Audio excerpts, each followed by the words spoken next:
Hello दोस्तों, आप सभी का स्वागत है आपके अपने परिवार एस ऑफिशियल में। मैं हूं आलोक सिंह आतिश और आज के इस वीडियो सेशन में हम लोग बात करने वाले हैं रेलवे प्रीवियस ईयर क्वेश्चन के 5वें पार्ट की। जी हां दोस्तों, इससे पीछे के वीडियो सेशन में हम लोगों ने रेलवे प्रीवियस ईयर क्वेश्चन का चौथा पार्ट देखा था, जहां पे हम लोगों ने रेलवे एग्जाम में पूछे गए प्रश्नों को सॉल्व करा था। आज के इस वीडियो सेशन में भी हम लोग रेलवे एग्जाम में पूछे गए प्रश्नों की ही बात करेंगे। तो आइए शुरू करते हैं अपने आज की सेशन की और देखते हैं एग्जाम रिलेवेंट क्या कुछ सीख पाते हैं। आपका जो पहला क्वेश्चन है आज के इस सेशन का, क्वेश्चन नंबर 1, क्या पूछा जा रहा है आपसे पूछा जा रहा है आधुनिक आवर्त सारणी में जिगजैग रेखाएं डैश को अलग करती है। आपका ऑप्शन है अधातुओं से धातुओं को, उपधातुओं से अधातुओं को, हैलोजन से धातुओं को और उपधातुओं से धातुओं को। और आपसे पूछा जा रहा है कि आधुनिक आवर्त सारणी में जो जिगजैग रेखाएं होती है, जो जिगजैग रेखाएं होती है वो किसको किसको अलग करती है। मेरे मित्र ध्यान में रखेंगे कि जिगजैग रेखा को हम लोग हिंदी में तो ऐसे लिखते ही हैं, साथ साथ अंग्रेजी में इस तरह भी लिखते हैं। और इसका मतलब क्या होता है? इसका मतलब होता है टेढ़े मेढ़े लाइन। क्या होता है इसका मतलब? टेढ़े मेढ़े लाइन। तो आपसे क्वेश्चन पूछा जा रहा है क्या, या आप इसको टेढ़े मेढ़े रेखा भी कह सकते हैं। आपसे क्वेश्चन पूछा जा रहा है कि आधुनिक आवर्त सारणी में टेढ़े मेढ़े लाइन किसको किसको अलग करती है। तो आप सभी हमेशा ध्यान में रखेंगे कि आपका जो ये जिगजैग रेखा है आधुनिक आवर्त सारणी में, ये धातु से अधातु को अलग करती है। धातु से अधातु को अलग करती है। ठीक है सर, तो आपके इस क्वेश्चन का सही आंसर क्या हो जाएगा? आप सभी कहेंगे सर हमारे पहले ही ऑप्शन में दिया हुआ है अधातुओं से धातुओं को। तो आपके इस क्वेश्चन का सही आंसर हो गया सर ऑप्शन नंबर 1। मेरे मित्र आप सभी कहेंगे कि सर हम कैसे समझेंगे कि ये जिगजैग रेखाएं धातु से अधातु को अलग करती है। तो जब आप पीरियोडिक टेबल को देखेंगे और पीरियोडिक टेबल में जब आप बाएँ से दाएँ जाते हैं, बाएँ से मतलब इधर से उधर जाएंगे, बाएं से दाएं जाएंगे, तो आपको एक इस तरह की लाइन मिलेगी, इस तरह की लाइन मिलेगी। तो आपका इधर जितना भी मिलेगा, इधर जैसे ही आप इधर से जा रहे हैं तो इधर सब के सब धातु हैं, और जैसे ही इस जिगजैग लाइन को आप पार करेंगे सब के सब आपको क्या मिलेंगे सर? अधातु मिलेंगे। तो आप इस चीज़ को हमेशा ध्यान में रखेंगे कि आधुनिक आवर्त सारणी में जो जिगजैग रेखाएं होती है वो धातु और अधातु को क्या करती है? अलग करती है। मेरे मित्र आपसे क्वेश्चन पूछा गया है आधुनिक आवर्त सारणी में, तो सवाल आपका ये भी बन सकता है कि सर आधुनिक आवर्त सारणी के खोजकर्ता कौन थे? आधुनिक आवर्त सारणी के खोजकर्ता कौन थे? तो आप हमेशा ध्यान में रखेंगे सर मोसले। कौन थे सर? मोसले नामक वैज्ञानिक थे। आपसे क्वेश्चन ये भी पूछा जा सकता है कि सबसे पहले आवर्त सारणी किसने बनाया? सबसे पहले आवर्त सारणी किसने बनाया? तो आपका आंसर क्या होगा? मेंडलीफ। क्या होगा सर आंसर? मेंडलीफ। कहीं भी आपसे पूछा जाए कि सबसे पहले आवर्त सारणी को किस वैज्ञानिक ने बनाया, तो आप क्या कहेंगे? मेंडलीफ। ठीक है। या आपसे अगर ये पूछा जाए father of periodic table, periodic table का पिता किसको बोला जाता है? तो मेंडलीफ को बोला जाता है। ध्यान में रखेंगे कि मेंडलीफ, न्यूलैंड और डॉबरेनर, मेंडलीफ, न्यूलैंड, आप लोग इसका नाम जानते होंगे, और डॉबरेनर, ये तीनों जो वैज्ञानिक थे इन्होंने तत्वों को आवर्तीकरण में सजाने के लिए, मेंडलीफ, न्यूलैंड और डॉबरेनर ने तत्वों को आवर्ती क्रम में सजाने के लिए किसका सहारा लिया सर? तो परमाणु द्रव्यमान का। किसका सहारा लिया? परमाणु द्रव्यमान का। लेकिन आपसे ये पूछा जाए कि आधुनिक आवर्त सारणी जो मोसले के द्वारा बनाई गई थी उसमें तत्वों को आवर्ती वर्गीकरण के लिए क्या आधार बनाया गया था? तो हमेशा ध्यान में रखेंगे कि आधुनिक आवर्त सारणी जो है आपका वो तत्वों के परमाणु संख्या के आधार पे है, तत्वों के परमाणु संख्या के आधार पे है। जबकि आपका मेंडलीफ, न्यूलैंड और डॉबरेनर का जो रूल था, पीरियोडिक रूल था, वो सब के सब किस पे आधारित थे? तो सर परमाणु द्रव्यमान पे आधारित थे। मेरे मित्र ध्यान में रखेंगे कि आपके आवर्त सारणी में 7 आवर्त होते हैं। मैं आधुनिक आवर्त सारणी की बात कर रहा हूँ। आधुनिक आवर्त सारणी में 7 आवर्त होते हैं और 18 वर्ग होते हैं और इस वर्ग को हम लोग समूह के नाम से भी जानते हैं। तो अगर आपको इतना से कोई भी क्वेश्चन कहीं भी मिले तो उसका जवाब आसानी से दे दीजिएगा। चलते हैं अगले क्वेश्चन की तरफ। आपका जो अगला क्वेश्चन है, क्वेश्चन नंबर 2, आपसे क्या पूछा जा रहा है? आपसे पूछा जा रहा है डैश सूर्य के वायुमंडल में सबसे प्रचुर मात्रा में पाए जाने वाला तत्व है। आपका ऑप्शन है ऑक्सीजन, नियॉन, हाइड्रोजन, हीलियम। क्या होगा इसका सही आंसर? आपसे क्या क्वेश्चन पूछा जा रहा है कि डैश सूर्य के वायुमंडल में यानी कि सन के एटमॉस्फेयर में पाए जाने वाला सबसे प्रचुर मात्रा में कौन सा तत्व है? आपका ऑक्सीजन है, नियॉन है, हाइड्रोजन है, हीलियम है, क्या है? तो मेरे मित्र आप सभी पढ़ते रहते हैं क्या कि सूर्य जो है, सन जो है, वो हाइड्रोजन गैस का दहकता हुआ गोला है। दहकता हुआ गोला है। और आपको मालूम है कि आपके सन में, सूर्य में नाभिकीय संलयन की प्रक्रिया होती है। नाभिकीय संलयन की प्रक्रिया होती है। नाभिकीय संलयन की प्रक्रिया होती है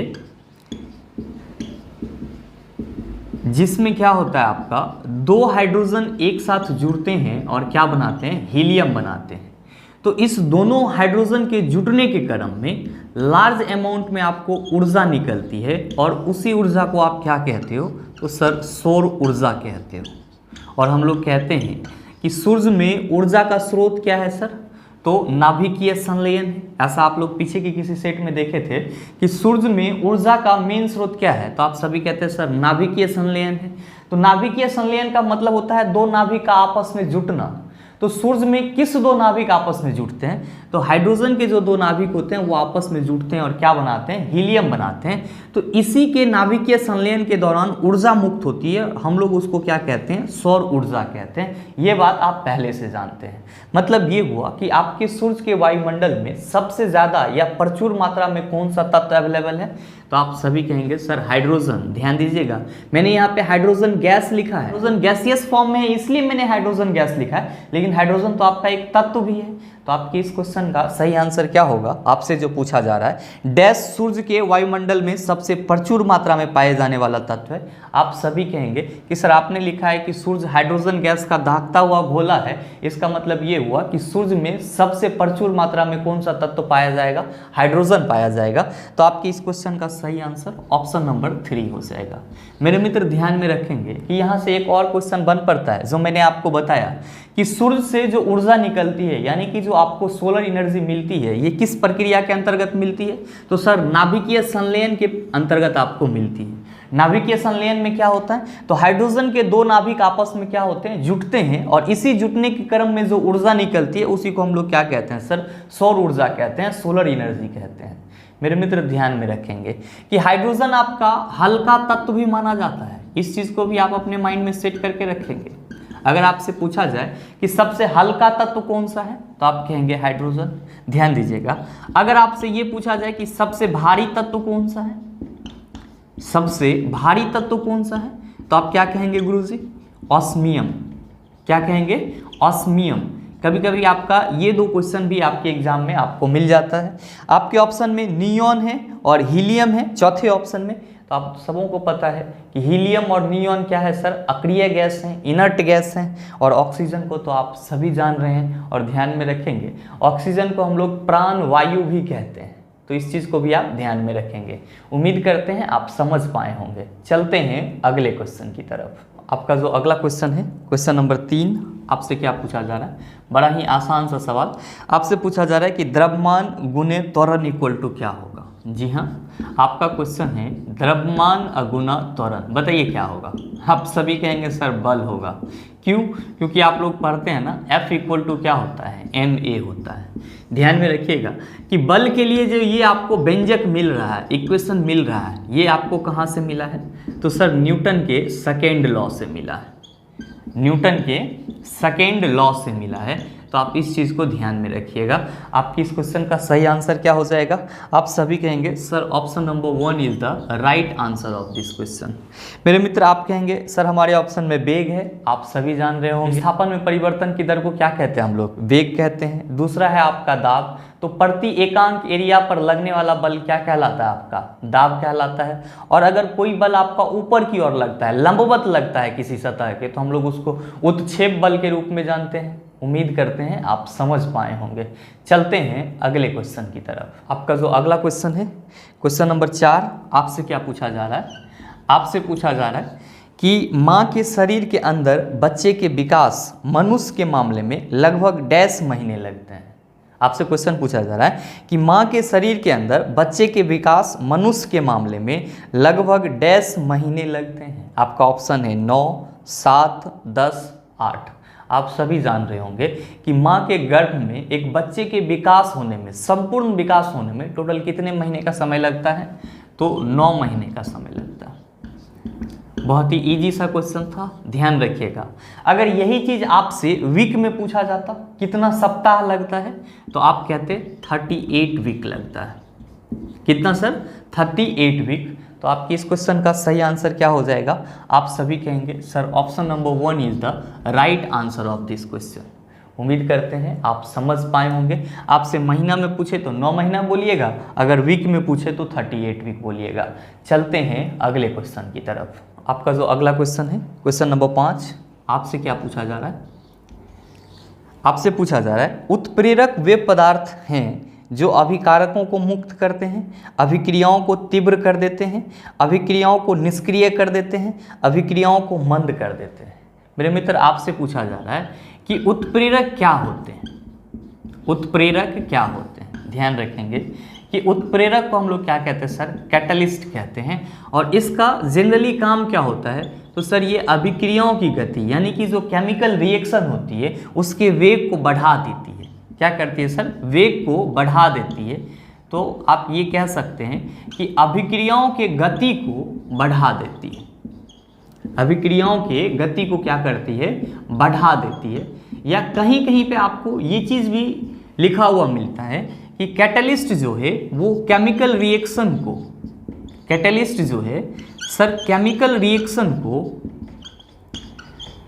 क्या करती है? नियंत्रित करती है, रेगुलेट करती है। नियंत्रित करती है या रेगुलेट करती है। तो आप इस दोनों ही चीज़ को ध्यान में रखेंगे कि उत्प्रेरक कैटलिस्ट रासायनिक अभिक्रिया के गति को बढ़ा देती है, या अगर ये चीज़ ना याद रहे तो आप कहेंगे कि ये रासायनिक अभिक्रिया को क्या करती है? नियंत्रित करती है, रेगुलेट करती है। आपसे क्वेश्चन पूछा जा रहा है कि उत्प्रेरक वे पदार्थ होते हैं जो अभिकारकों को मुक्त करते हैं। बिल्कुल ही गलत है। अभिक्रियाओं को तीव्र कर देते हैं, ये बात सही है, क्योंकि आपने अभी जस्ट देखा है कि अभिक्रियाओं की गति को बढ़ा देना मतलब क्या? कि अभिक्रियाओं को तीव्र कर देना। तो आपके इस क्वेश्चन का सही आंसर क्या हो जाएगा? आप सभी कहेंगे sir option number 2 is the right answer of this question. मेरे मित्र ध्यान में रखेंगे, आपके तीसरे ऑप्शन में है अभिक्रियाओं को निष्क्रिय कर देता है। जब वो कैटलिस्ट आपके केमिकल रिएक्शन को खत्म ही कर देगा तो फिर कैटलिस्ट केमिकल रिएक्शन में डाल के फायदा क्या होगा? तो आपका ये ऑप्शन भी गलत है। आपके नेक्स्ट ऑप्शन में है अभिक्रियाओं को मंद कर देता है। फिर कैटलिस्ट देने का फायदा क्या हुआ? हम किसी भी केमिकल रिएक्शन में कैटलिस्ट इसलिए डालते हैं, उत्प्रेरक इसलिए डालते हैं ताकि उसकी जो अभिक्रिया की गति है वो बढ़ सके, या फिर जो मेरा अभिक्रिया है वो नियंत्रित रूप से हो पाए। तो आप इस चीज़ को हमेशा ध्यान में रखेंगे कि किसी भी केमिकल रिएक्शन में कैटलिस्ट का डालना उस अभिक्रिया के वेग को बढ़ाना होता है। चलते हैं अगले क्वेश्चन की तरफ। आपका जो अगला क्वेश्चन है, क्वेश्चन नंबर 6, क्या पूछा जा रहा है आपसे? आपसे पूछा जा रहा है कि गले में डैश के छल्ले मौजूद होते हैं। आपका ऑप्शन है उपास्थि, जोड़, एरोलर, स्नायु। क्या होगा इसका आंसर? तो मेरे मित्र आप लोग हमेशा ध्यान में रखेंगे कि आपके गले में जो छल्ला मौजूद होता है, जो आपका वलय का छल्ला मौजूद होता है गोल गोल, वो किसका बना होता है? तो सर वो उपास्थि का बना होता है। किसका बना होता है? उपास्थि का बना होता है। आप कहेंगे सर ये उपास्थि क्या होता है? तो हमेशा ध्यान में रखेंगे कि ये आपका एक लचीला संयोजी उत्तक है। उपास्थि जो है वो क्या है? एक लचीला संयोजी उत्तक है। और जनरली ये आपको कहाँ देखने को मिलता है? तो सर कान में, नाक में आपको क्या देखने को मिलता है, उपास्थि मिलता है। आपसे क्वेश्चन पूछा जा रहा है गले में डैश के छल्ले मौजूद होते हैं, तो क्या कहेंगे सर, उपास्थि के छल्ले मौजूद होते हैं। तो आपके इस क्वेश्चन का सही आंसर क्या हो जाएगा, ऑप्शन नंबर 1 हो जाएगा। मेरे मित्र आप अपने कान को छुइए तो आपको लगेगा कि बहुत ही यहाँ का जो हड्डी है वो बहुत ही नर्म है, मतलब क्या कि बहुत ही सॉफ्ट है। आप अपने नाक को छुएंगे तो यहाँ का जो हड्डी है वो बहुत ही क्या है सर, सॉफ्ट है, नरम है। अगर आप एक फाइट किसी को दे देंगे तगड़ा से तो उसका नाक का हड्डी क्या हो जाएगा, टूट जाएगा। तो ध्यान में रखेंगे कि उपास्थि जो होता है वो क्या होता है, एक लचीला संयोजी उत्तक होता है। क्या होता है सर, लचीला संयोजी उत्तक होता है। मेरे मित्र आप कहेंगे कि सर हमारे ऑप्शन में जोड़ और एरोलर दिया हुआ है, ये तो हम समझ रहे हैं, लेकिन ये स्नायु क्या है, ये स्नायु क्या है, इसको हम नहीं समझ पा रहे हैं। तो ध्यान में रखेंगे कि स्नायु को सर हम लोग इंग्लिश में क्या कहते हैं, लिगामेंट कहते हैं। क्या कहते हैं सर, लिगामेंट कहते हैं। और अब आपको लिगामेंट से याद आ गया होगा ये क्या होता है सर, तो ये बोन से बोन को जोड़ने वाला होता है, बोन से बोन को जोड़ने वाला होता है, जोड़ने वाला होता है। मतलब क्या हुआ सर कि हड्डी से हड्डी किसके थ्रू जुड़ा हुआ रहता है सर, लिगामेंट से जुड़ा हुआ रहता है। किसके थ्रू जुड़ा हुआ रहता है सर, लिगामेंट के थ्रू जुड़ा हुआ रहता है। आप कहेंगे हड्डी से मांस किसके द्वारा जुड़ा हुआ रहता है, तो टेंडन के द्वारा जुड़ा हुआ रहता है, टेंडन।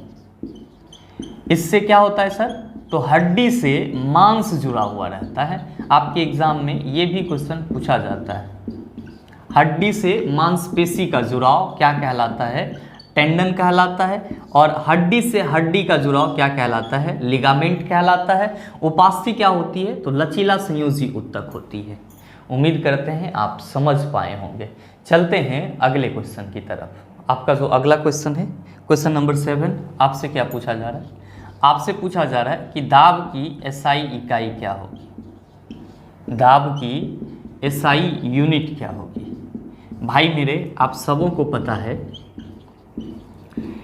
प्रेशर इक्वल टू क्या होता है, तो सर फोर्स बाय एरिया होता है। क्या होता है, फोर्स बाय एरिया, यानी कि बल बटा क्षेत्रफल होता है। और हम लोग इसको क्या कहते हैं कि प्रति एकांक क्षेत्रफल पर लगने वाला बल क्या कहलाता है, दाब कहलाता है। और जब हम लोग इसके यूनिट की बात करते हैं तो हम सभी कहते हैं कि सर फोर्स का यूनिट न्यूटन होता है और एरिया का मीटर स्क्वायर होता है। और हम लोग न्यूटन पर मीटर स्क्वायर को ही क्या कहते हैं सर, पास्कल कहते हैं। क्या कहते हैं, पास्कल कहते हैं। तो आपके प्रेशर का एसआई यूनिट क्या होता है सर, पास्कल होता है। आपसे क्वेश्चन क्या पूछा जा रहा है, आपसे क्वेश्चन पूछा जा रहा है कि दाब की एसआई इकाई है। आप क्या कहेंगे sir, option number 1 is the right answer of this question. Option number 1 is the right answer of this question. मेरे मित्र ध्यान में रखेंगे कि यहाँ पे आप कह रहे हैं कि pressure equal to force by area होता है। It means we can also write it as P equals to F by A. इसका मतलब ये हुआ कि दाब जो है वो बल के समानुपाती होती है, दाब बल के समानुपाती होती है। मतलब ये कि ज़्यादा बल होगा तो दाब भी आपका क्या होगा, ज़्यादा होगा।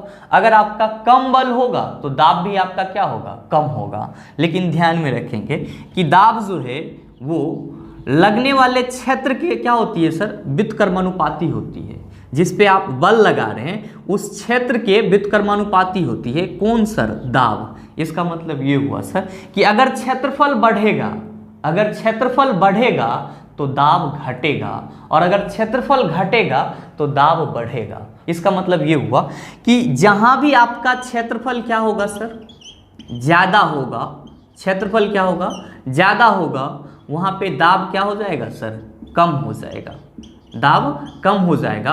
और जहाँ पे आपका क्षेत्रफल कम होगा, क्षेत्रफल क्या होगा सर, कम होगा, दाब आपका क्या हो जाएगा सर, ज़्यादा हो जाएगा। ध्यान में रखिएगा कि जब हम लोग दलदली ज़मीन पर जाते हैं तो ऐसे जाते हैं तो उसमें धंस जाते हैं, लेकिन वहीं पे हम लोग कोई तख्ता रख देते हैं या कोई गत्ता का टुकड़ा रख देते हैं, फिर उस पे जाते हैं तो धंस नहीं पाते हैं। क्यों? क्योंकि हम लोग के शरीर के द्वारा जो बल लगता है वो क्या होता है कि अधिक क्षेत्र पर फैल जाता है गत्ता रखने से या कार्टून रख देने से या फिर लकड़ी का कोई टुकड़ा रख देने से। जबकि ऐसे हम लोग दलदली जगह पे जाते हैं तो उस उस गत्ता या कार्टून के टुकड़ा से हमारा पैर तो ज़्यादा नुकीला होगा, हमारे पैर का क्षेत्रफल तो कम होगा, इसीलिए हम लोग दलदली ज़मीन पर तेज़ी से धंस जाते हैं। लेकिन वही जब किसी गत्ता पे या कोई वहाँ पे मोटा लकड़ी रखा हुआ रहता है जो कि आपका चौड़ा होता है, तो वहाँ पे आप जल्दी नहीं धंस पाते हो। तो आप इस चीज़ को भी ध्यान में रखना।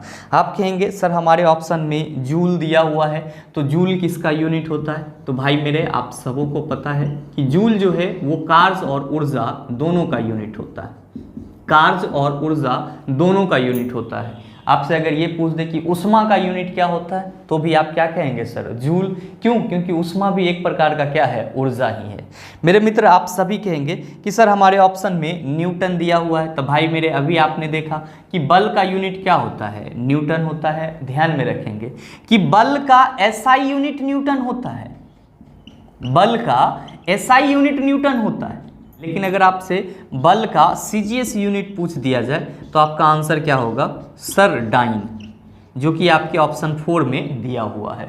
उम्मीद करते हैं आप समझ पाए होंगे। चलते हैं अगले क्वेश्चन की तरफ। आपका जो अगला क्वेश्चन है, क्वेश्चन नंबर 8, आपसे क्या पूछा जा रहा है? बहुत ही आसान सा सवाल, और मैंने कई बार ये चीज़ आपको बताया है।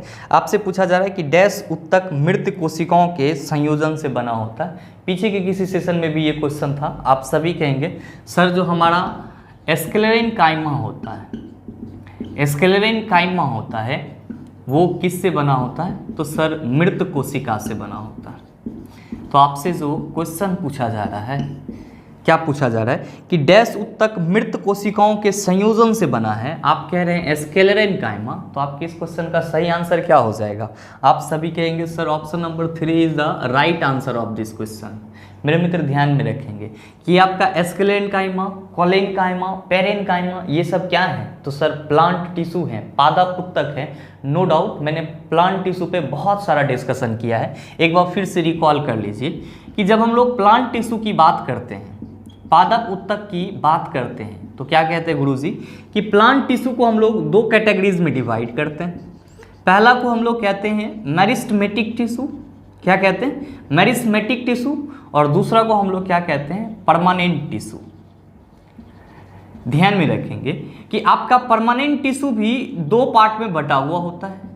पहला होता है आपका सिंपल परमानेंट टिश्यू। क्या होता है? Simple permanent tissue. और दूसरा होता है आपका complex permanent tissue. Complex permanent tissue. तो सिंपल परमानेंट टिश्यू का आपका एग्जाम्पल है पेरेनकाइमा, कोलेनकाइमा और एस्केलेनकाइमा। और कॉम्प्लेक्स परमानेंट टिश्यू का एग्जाम्पल है आपका जाइलम और फ्लोएम। तो आप इस चीज़ को हमेशा ध्यान में रखेंगे। उम्मीद करते हैं कि आप समझ पाए होंगे। चलते हैं अगले क्वेश्चन की तरफ। आपका जो अगला क्वेश्चन है, क्वेश्चन नंबर 9, आपसे क्या पूछा जा रहा है? बहुत ही आसान सा सवाल। आपसे पूछा जा रहा है कि निष्क्रिय विलयन का पीएच मान होता है। आप क्या कहेंगे? सर 7 होता है। आप इस चीज़ को ध्यान में रख लेंगे सर कि निष्क्रिय विलयन, गुरुजी इसी को हम लोग उदासीन विलयन भी कहते हैं। क्या कहते हैं? उदासीन विलयन भी कहते हैं। भैया एकरे अंग्रेजी में न्यूट्रल सॉल्यूशन भी बोला जाता है। न्यूट्रल सॉल्यूशन भी बोला जाता है। और आपको मालूम है कि पीएच स्केल में जिसका वैल्यू 7 होता है वो क्या होता है? न्यूट्रल होता है। तो निष्क्रिय विलयन का पीएच मान कितना होगा?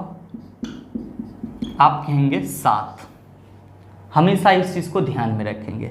अगर आपसे पूछ दिया जाए कि अम्लीय विलयन का पीएच मान कितना होगा, अम्लीय विलयन का पीएच मान कितना होगा, तो आप कहेंगे सर इसका जो पीएच होगा वो 7 से क्या होगा?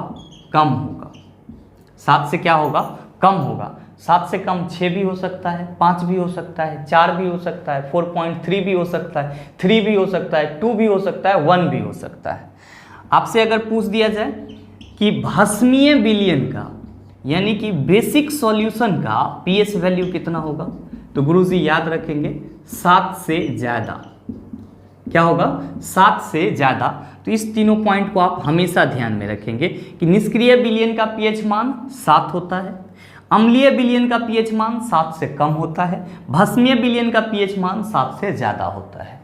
क्वेश्चन आपसे पूछा जा रहा है कि निष्क्रिय विलयन का पीएच मान होता है, तो आप क्या कहेंगे? Sir option number 1 is the right answer of this question. आपके इस क्वेश्चन का सही आंसर क्या हो जाएगा? ऑप्शन नंबर 1 हो जाएगा। मेरे मित्र ध्यान में रखेंगे कि इस पीएच स्केल का खोज किसने करा था? तो आप सभी कहेंगे सर सोरेनसन नामक वैज्ञानिक ने करा था। सोरेनसन नामक वैज्ञानिक ने करा था। तो आप इसके खोजकर्ता का नाम भी याद रखेंगे, एग्जाम दृष्टिकोण से महत्वपूर्ण है। चलते हैं अगले क्वेश्चन की तरफ। आपका जो अगला क्वेश्चन है, क्वेश्चन नंबर 10, आपसे क्या पूछा जा रहा है? आपसे पूछा जा रहा है कि द्रव्यमान और वेग का गुणनफल क्या कहलाता है। अभी आपसे पिछले क्वेश्चन में पूछा जा रहा था कि द्रव्यमान और त्वरण का गुणनफल क्या कहलाता है। अभी आपसे पूछा जा रहा है कि द्रव्यमान और वेग का गुणनफल क्या कहलाता है। आप सभी कहेंगे गुरुजी संवेग कहलाता है, क्योंकि ये चीज़ अभी आपने जस्ट बताया है कि सर संवेग को हम लोग v से रिप्रेजेंट करते हैं और फॉर्मूला क्या पढ़ते हैं? mv। मतलब क्या कहते हैं कि किसी वस्तु के द्रव्यमान और उसके वेग के गुणनफल को क्या बोला जाता है? सर संवेग बोला जाता है। आपसे क्वेश्चन क्या पूछा गया कि द्रव्यमान और वेग का गुणनफल क्या कहलाता है? तो आप कहेंगे सर हमारे इस क्वेश्चन का सही आंसर क्या हो जाएगा? ऑप्शन नंबर 2 हो जाएगा। मेरे मित्र आपके ऑप्शन में बल है, दाब है, उत्क्षेप है, आप सभी को मालूम है क्योंकि जस्ट मैंने रिसेंटली इस चीज़ को डिस्कस किया है। चलते हैं अगले क्वेश्चन की तरफ। आपका जो अगला क्वेश्चन है, क्वेश्चन नंबर 11, बड़ा ही आसान सा सवाल। आपसे पूछा जा रहा है कि जीवाश्मों के अध्ययन को क्या कहा जाता है? आप सभी कहेंगे सर जीवाश्म विज्ञान कहा जाता है। तो आपके इस क्वेश्चन का सही आंसर क्या हो जाएगा? ऑप्शन नंबर 2 हो जाएगा। चलते हैं अगले क्वेश्चन की तरफ। आपका जो अगला क्वेश्चन है, क्वेश्चन नंबर 12, आपसे क्या पूछा जा रहा है? आपसे पूछा जा रहा है कि डैश परमाणु का आयतन सबसे कम होता है। आपका ऑप्शन है फास्फोरस, हीलियम, सल्फर, सिलिकॉन। मेरे मित्र आपसे पूछा जा रहा है कि इनमें से किसका आयतन सबसे कम होता है? तो आप हमेशा ध्यान में रखेंगे कि जिसकी परमाणु संख्या कम होगी उसी का आयतन क्या होगा? सबसे कम होगा। तो फास्फोरस का परमाणु संख्या कितना होता है? 15। हीलियम का परमाणु संख्या 2, सल्फर का परमाणु संख्या 16, सिलिकॉन का परमाणु संख्या 14। आप कहेंगे सर हीलियम का परमाणु संख्या क्या है? सबसे कम है, तो इसका आयतन भी क्या होगा सर? कम होगा। तो आपके इस क्वेश्चन का सही आंसर क्या हो जाएगा? आप सभी कहेंगे sir option number 2 is the right answer of this question. उम्मीद करते हैं आप समझ पाए होंगे। चलते हैं अगले क्वेश्चन की तरफ। आपका जो अगला क्वेश्चन है, क्वेश्चन नंबर 13, आपसे क्या पूछा जा रहा है? आपसे पूछा जा रहा है कि डैश ध्वनि में गति सबसे तेज होती है। एक्चुअली थोड़ा सा यहाँ पे उल्टा पुल्टा हो गया है, तो आप लोग इसको सुधार करके लिख लेंगे कि ध्वनि डैश में सबसे तेज होती है। ध्वनि डैश में सबसे तेज होती है। अब आपका क्वेश्चन आपको समझ में आ गया होगा। मेरे मित्र ध्यान में रखेंगे, जब हम लोग साउंड के स्पीड की बात करते हैं, ध्वनि के स्पीड की बात करते हैं, तो क्या कहते हैं कि सर ध्वनि ठोस में लगभग 5000 मीटर पर सेकंड के स्पीड से चलता है, द्रव में लगभग 1500 मीटर पर सेकंड के स्पीड से चलता है, और गैस में यानी कि वायु में ध्वनि आपका 340 मीटर पर सेकेंड या कहीं पे आपको 344 या 346 मिलता है। तो आप एक अप्रॉक्स वैल्यू मान के चलेंगे कि आपका जो साउंड है वो एयर में 340 मीटर पर सेकेंड के स्पीड से चलता है, आपके लिक्विड में 1500 मीटर पर सेकेंड के स्पीड से चलता है, और ठोस में 5000 मीटर पर सेकेंड के स्पीड से चलता है। इसका मतलब ये हुआ कि ध्वनि जो है वो ठोस में सबसे तेजी से चलती है, द्रव में उससे कम तेजी से चलती है, और गैस में सबसे कम तेजी से चलती है। आपसे क्वेश्चन पूछा जा रहा है कि ध्वनि डैश में सबसे तेज होती है। आपके ऑप्शन में क्या है सर? पानी है, फिर आपका क्या है सर? केरोसिन ऑयल है, फिर है आपका स्टील, और फिर है आपका वायु। तो आप देखिए कि वायु में क्या होगा सर? सबसे कम चलेगा। पानी और केरोसिन क्या है सर? द्रव है, तो इसका अपना स्पीड है द्रव का 1500 मीटर पर सेकेंड। लेकिन आपका स्टील क्या है सर? ठोस है। तो आपसे क्वेश्चन पूछा जा रहा है कि ध्वनि डैश में सबसे तेज होती है, तो सर ठोस में सबसे तेज होती है। स्टील मेरा क्या है? ठोस है। तो आपके इस क्वेश्चन का सही आंसर क्या हो जाएगा? आप सभी कहेंगे सर स्टील हो जाएगा। तो आपके इस क्वेश्चन का सही ऑप्शन सर ऑप्शन नंबर 3 हो जाएगा। दोस्तों उम्मीद करते हैं यहाँ तक के सारे क्वेश्चन को आप आसानी से समझ पाए होंगे। अब इससे संबंधित किसी भी प्रकार का क्वेश्चन आपसे पूछा जाए तो उसका जवाब आसानी से दे सकते हैं। उम्मीद ये भी करते हैं कि वीडियो आपको अच्छा लगा होगा। अगर आपको वीडियो अच्छा लगा तो वीडियो को लाइक कीजिएगा, शेयर कीजिएगा और चैनल पर नए हैं तो सब्सक्राइब करके बेल आइकन दबा लीजिएगा, ताकि इस तरह के एग्जाम रेलेवेंट वीडियो सबसे पहले आपके पास पहुँचे और आप उसका भरपूर फायदा उठा पाए। मिलते हैं फिर अगले वीडियो सेशन में, तब तक के लिए best of luck. Thank you, have a nice day.